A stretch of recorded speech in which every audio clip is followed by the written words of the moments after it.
రైతు రుణమాఫీ ప్రక్రియ తుది దశకు చేరుకుంది. కాసేపట్లో బ్యాంకర్లతో తెలంగాణ ప్రభుత్వం భేటీ కానుంది. ఈ సమావేశానికి డిప్యూటీ సీఎం భట్టి, వ్యవసాయ శాఖ మంత్రి తుమ్మల నాగేశ్వరరావు హాజరు కానున్నారు. రుణమాఫీ మార్గదర్శకాలపై ప్రభుత్వం ఇప్పటి వరకు ఎలాంటి నిర్ణయాన్ని తీసుకోలేదు. తెలంగాణలో 60 లక్షల మంది రైతులు 2 లక్షల రూపాయల లోపు రుణాలు తీసుకున్నారు. ఐటీ చెల్లింపుదారులు, ప్రభుత్వ ఉద్యోగులు, ప్రజాప్రతినిధులను రైతు రుణమాఫీ పథకం నుంచి మినహాయించే యోచనలో ప్రభుత్వం ఉంది.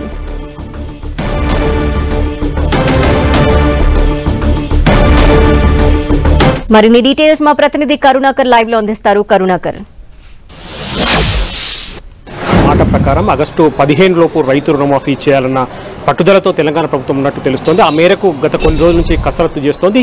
అందులో భాగంగా ఈరోజు స్టేట్ లెవెల్ బ్యాంకర్స్తో ప్రత్యేకంగా ప్రభుత్వం భేటీ అయింది. కాసేపటి క్రితమే ఈ సమావేశం ప్రారంభమైంది. ఈ సమావేశంలో డిప్యూటీ సీఎం, ఆర్థిక మంత్రిగా ఉన్న బట్టి విక్రమార్క, వ్యవసాయ శాఖ మంత్రి తుమ్మల నాగేశ్వరరావుతో పాటు ఆర్థిక శాఖ ముఖ్య అధికారులు, రాష్ట్ర స్థాయి ముఖ్యమైన బ్యాంకర్లందరూ కూడా ఈ సమావేశంలో పాల్గొన్నారు. ప్రధానంగా రైతు రుణమాఫీ ఏ విధంగా చేయాలి, దాదాపు రాష్ట్రంలో ఎంతమంది రైతులు 2 లక్షల లోపు రుణాలు తీసుకున్నారన్న దానిపై మొన్నటి నుంచి కూడా అధికారులంతా కూడా వివరాలు సేకరిస్తున్నారు. అందులో భాగంగా రైతు రుణమాఫీ మార్గదర్శకాలు ఏ విధంగా ఉండాలి, బ్యాంకర్ల ద్వారా ఈ రుణమాఫీ చేస్తే ఎటువంటి నియమ నిబంధనలు అనుసరించాలన్న దానిపై బ్యాంకర్లతో చర్చిస్తున్నట్టు తెలుస్తోంది. అయితే రైతు రుణమాఫీకి సంబంధించిన మార్గదర్శకాలు ఏ విధంగా ఉండాలన్న దానిపై ఇప్పటివరకు ప్రభుత్వం దగ్గర స్పష్టత లేనట్టు తెలుస్తోంది. ఏ విధంగా ఈ ఆర్థిక భారాన్ని తగ్గించుకోవాలన్న దానిపైనే ప్రభుత్వం దృష్టి సారించింది. ఎందుకంటే తెలంగాణలో 2 లక్షల లోపు రుణాలు తీసుకున్న వాళ్ళు 60 లక్షల పైగా రైతులు ఉన్నట్టు తెలుస్తోంది.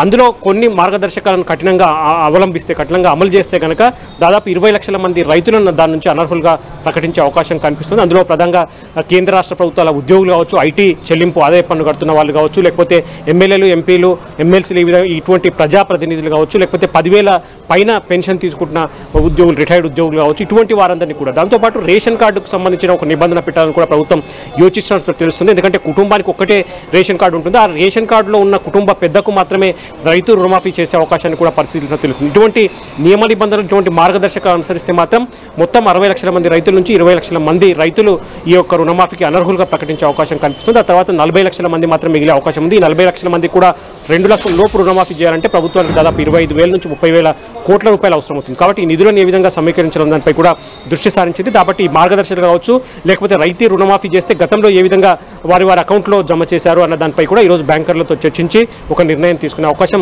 కనిపిస్తుంది. కరుణాకర్, అంటే ఇప్పుడు రేషన్ కార్డు మస్ట్ అని, అలాగే ఐటీ చెల్లింపుదారులు, ప్రభుత్వ ఉద్యోగులు, ఇలా కొంతమంది కేటగిరీ వారిని కూడా అందులో నుండి తీసేస్తున్నట్టు ఈ వార్తలన్నీ ముందు నుండి వస్తున్న నేపథ్యంలో వీటిపై అసలు ఎటువంటి స్పందన వస్తోంది? ఖచ్చితంగా అంటే బేషరతుగా గత ప్రభుత్వం గతంలో 1 లక్ష రూపాయల మేరకు గత బీఆర్ఎస్ ప్రభుత్వం రుణమాఫీ చేసినప్పుడు బేషరతుగా ఎవరైతే రైతులు రుణాలు తీసుకున్నారో, పంటల కోసం రుణాలు తీసుకున్నారో వాళ్ళందరూ కూడా బేషరతుగా రుణాలు మాఫీ చేశారు. ఇప్పుడు కూడా బేషరతుగా రుణాలు మాఫీ చేయాలన్న డిమాండ్ రైతుల నుంచి కానీ ప్రజల నుంచి కానీ వస్తుంది. కానీ ప్రభుత్వానికి ఇది పెను భారంగా మారుతుంది.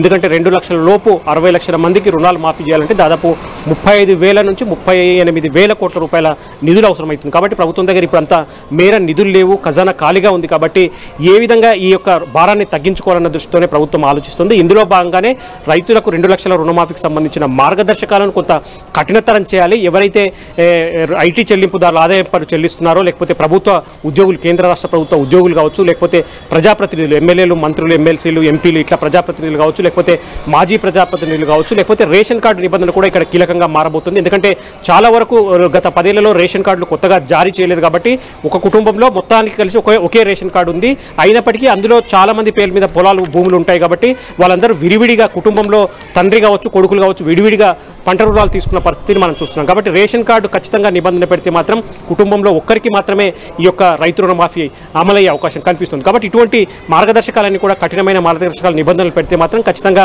చాలా మంది వీటి నుంచి మినహాయించే అవకాశం కనిపిస్తుంది. 60 లక్షల నుంచి 40 లక్షలకు మాత్రమే రైతు రుణమాఫీకి అర్హులుగా ఉండే అవకాశం మనకు స్పష్టంగా తెలుస్తున్న పరిస్థితి. అయితే ఇప్పటికిప్పుడు దీనిపై ఇంకా నిర్ణయం తీసుకోలేదు. ఎల్లుండి 21వ తారీఖు సచివాలయంలో జరిగే మంత్రివర్గ సమావేశంలో ఈ రుణమాఫీ మార్గదర్శకాలు ఎట్లా ఉండాలి, ఎవరెవరిని అర్హులు చేయాలి, ఈ యొక్క పథకం నుంచి ఎవరెవరిని మినహాయించాలి, ఇటువంటి అంశాలపై మంత్రివర్గంలో చర్చించిన తర్వాతనే కొంత క్లారిటీ వచ్చే అవకాశం కనిపిస్తుంది. Okay, thank you Karunakar.